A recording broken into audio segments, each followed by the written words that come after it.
योगी के निर्देश पर कोचिंग सेंटर्स पर प्रशासन सख्त। अलीगंज अग्निकांड के बाद बड़ा action. 84 coaching centre seal. Lucknow से वाराणसी तक कोचिंग संस्थानों पर शिकंजा।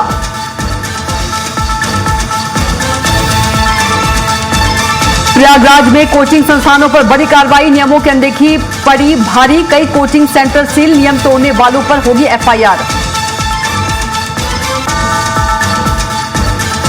हेमकुंड यात्रा विवाद पर निष्पक्ष जांच जारी। सीएम धामी ने दोषियों पर कार्रवाई कर दिया भरोसा। कहा, उत्तराखंड में अतिथि देवो भव की भावना।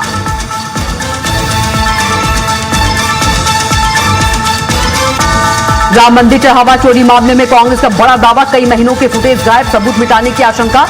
राम मंदिर ट्रस्ट भंग कर सिटिंग जज से जांच की मांग। देहरादून में दर्दनाक सड़क हादसा। तेज रफ्तार सिटी बस ने 5 लोगों को कुचला। आईएसबीटी से राजपुर जा रही थी बेकाबू बस।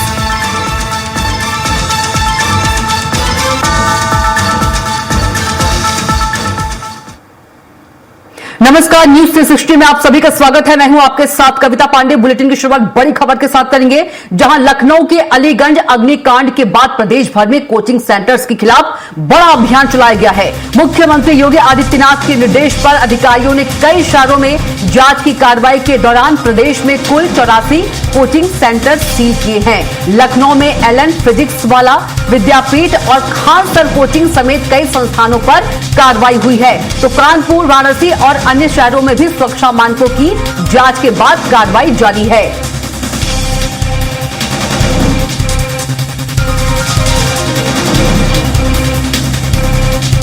वहीं लखनऊ के अलीगंज अग्निकांड को लेकर सियासत तेज हो गई है। डिप्टी सीएम ब्रजेश पाठक ने समाजवादी पार्टी और अखिलेश यादव पर निशाना साधते हुए कहा कि हादसे पर राजनीति नहीं होनी चाहिए।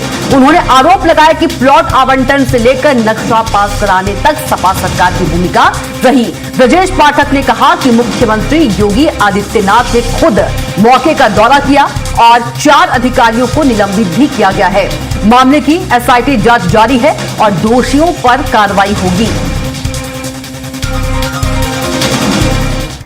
सील खोलने का काम किया था। आपकी भ्रष्टाचार की जड़ें इतनी गहरी है, उसको अभी तक हम सबको झेलना पड़ रहा है। ये बच्चे जो काल कलवित हुए हैं, ये आप ही की सरकार के कुकृत्यों का नमूना है। कृपया आप राजनीति न करें। पूरी प्रतिबद्धता के साथ हमारी सरकार कड़ी से कड़ी कार्रवाई करेगी। वहीं लखनऊ की कोचिंग अग्निकांड के बाद प्रयागराज में भी प्रशासन सख्त नजर आ रहा है। प्रयागराज विकास प्राधिकरण ने मानक पूरे न करने पर खान ग्लोबल क्लासेस को सील कर दिया है। पीडीए की टीम ने संस्थान पर नोटिस भी चस्पा किया है। यह कार्रवाई जोनल अधिकारी गंगेश कुमार सिंह के नेतृत्व में की गई है। अधिकारियों ने साफ कहा है कि सीलिंग तोड़ने या दोबारा कोचिंग संचालित करने की कोशिश हुई तो संबंधित लोगों के खिलाफ एफआईआर दर्ज की जाएगी।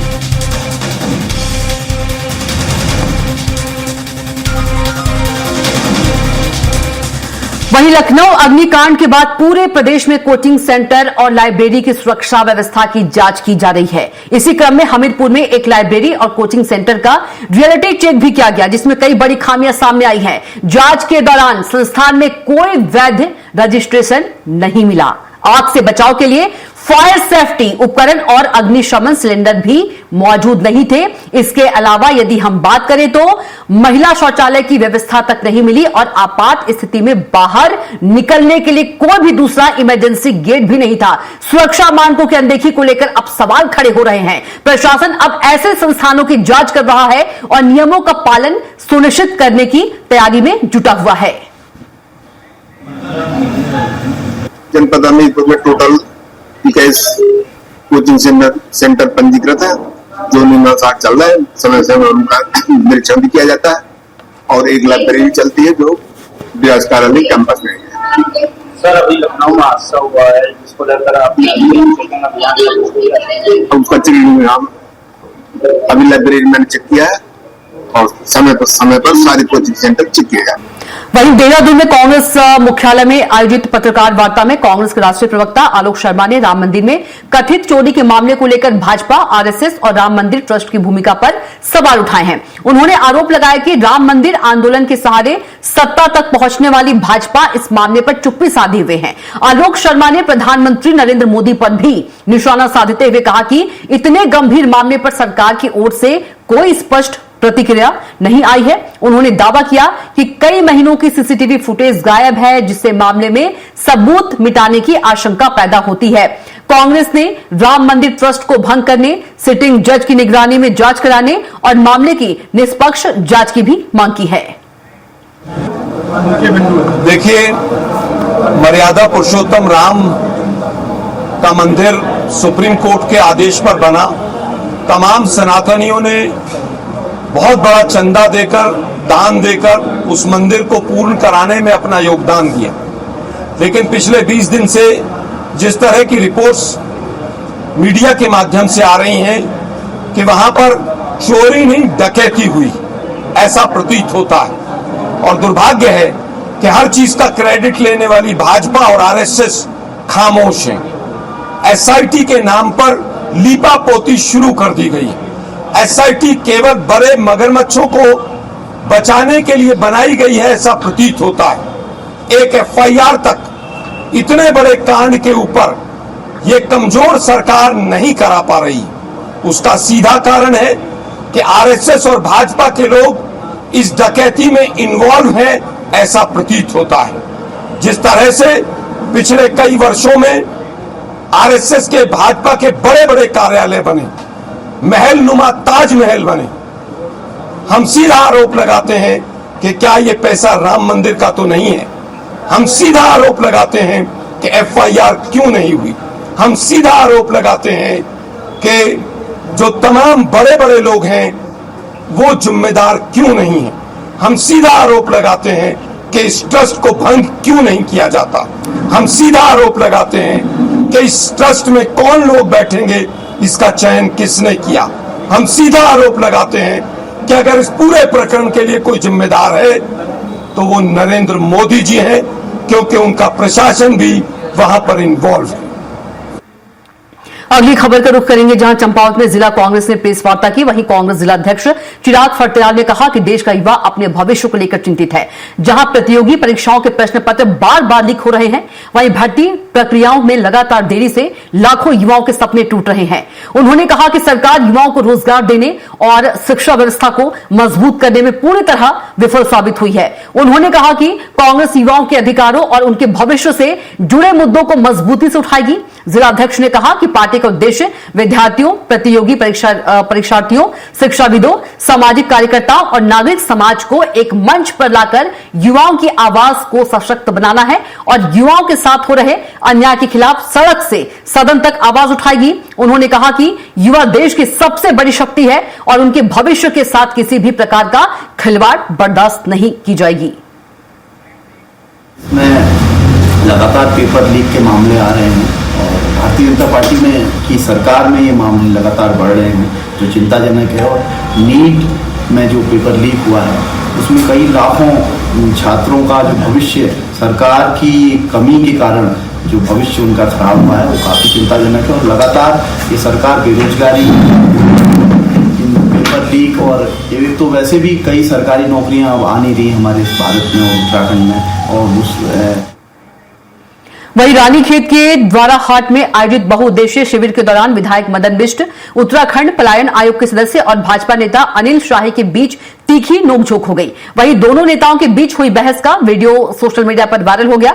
दरअसल केंद्र सरकार के 12 साल बेमिसाल कार्यक्रम के अंतर्गत आयोजित शिविर में विधायक मदन बिष्ट ने केंद्र और राज्य सरकार पर जल जीवन मिशन समेत विभिन्न योजनाओं में धन कटौती और अनियमितताओं के आरोप लगाए। उन्होंने कहा कि क्षेत्र में लोग पेयजल संकट से जूझ रहे हैं। वहीं विधायक ने क्षेत्रीय सड़कों की बदहाल स्थिति का भी मुद्दा उठाया और भ्रष्टाचार के आरोप भी लगाए। वहीं दोनों नेताओं के बीच बहस बढ़ने से शिविर का माहौल गर्मा गया। वहीं ब्लॉक प्रमुख डॉक्टर आरती किरोला ने भी शिविरों पर सवाल खड़े किए। कार्यक्रम में मुख्य विकास अधिकारी, एसडीएम समेत विभिन्न विभागों के अधिकारी मौजूद रहे। एनजीओ वालों को बहभागल बना के लोगों के बिल नहीं दे रहे, कुछ नहीं हो रहा। सेवा करने के लिए हम सब लोग सरकार क्या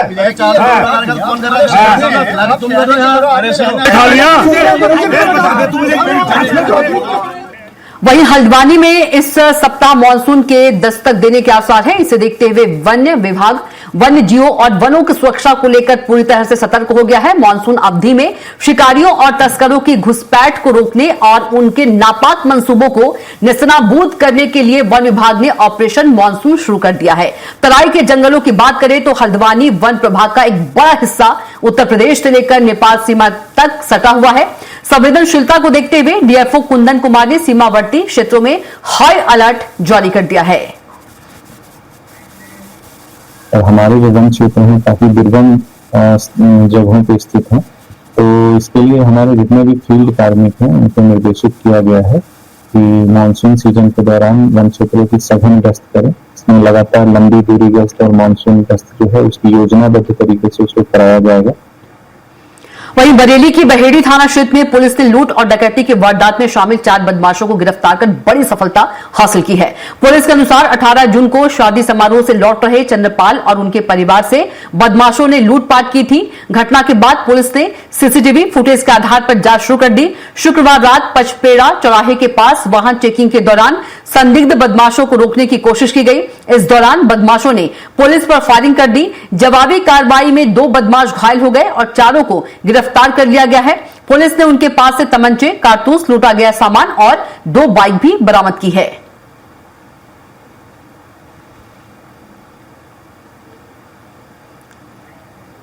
दो बाइक पर सवार अज्ञात कुछ बदमाशों ने उनके संग लूटपाट कर ली थी। इस संबंध में तत्काल थाना बैड़ी पर मुकदमा अपराध संख्या 473/26 धारा 304 BNS का अभियोग पंजीकृत कर लिया गया था। घटनास्थल के आसपास के सीसीटीवी कैमरा को जब चेक किया गया। वहीं हरदोई के बेहटा गोकुल थाना क्षेत्र के बदरुद्दीनपुर गांव में प्रेम विवाह को लेकर एक युवक की मौत का मामला सामने आया है। मृतक विवेक ने पड़ोस की युवती पूनम से परिवार की मर्जी के खिलाफ शादी की थी। परिजनों का आरोप है कि इसी रंजिश में ससुराल पक्ष के लोगों ने विवेक को घर में खींचकर लाठी डंडों से पीटा, गंभीर रूप से घायल। विवेक को पहले CHC और फिर मेडिकल कॉलेज भेजा गया, जहां इलाज के दौरान उसकी मौत हो गई। घटना के बाद परिवार में मातम छाया हुआ है। पुलिस ने शव को पोस्टमार्टम के लिए भेज दिया है।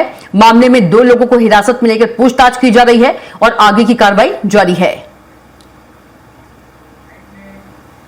पूनम ने कहा अपने पिताजी से कि हमारी शादी कर दो, लेकिन उन्होंने मंजूर नहीं हुई तो उसने अपनी मर्जी से शादी कर ली, तो उसका विवाहित जीवन बेकार कर दिया। क्या हुआ है? उसको खत्म कर दिया। वो बाउंड गया, बाउंड से मेडिकल यहाँ आया हरदोई, यहाँ खत्म हो गया। आपका किस किस पर आरोप है? किसने किसने उसे मारा? राम गोपाल ने मारा, इनके पिताजी ने, इनके ताऊ जी ने, इनके चाचा के लड़के। इसी के साथ फिलहाल के लिए बुलेटिन में इतना ही। आप देखते रहिए News 360। नमस्कार।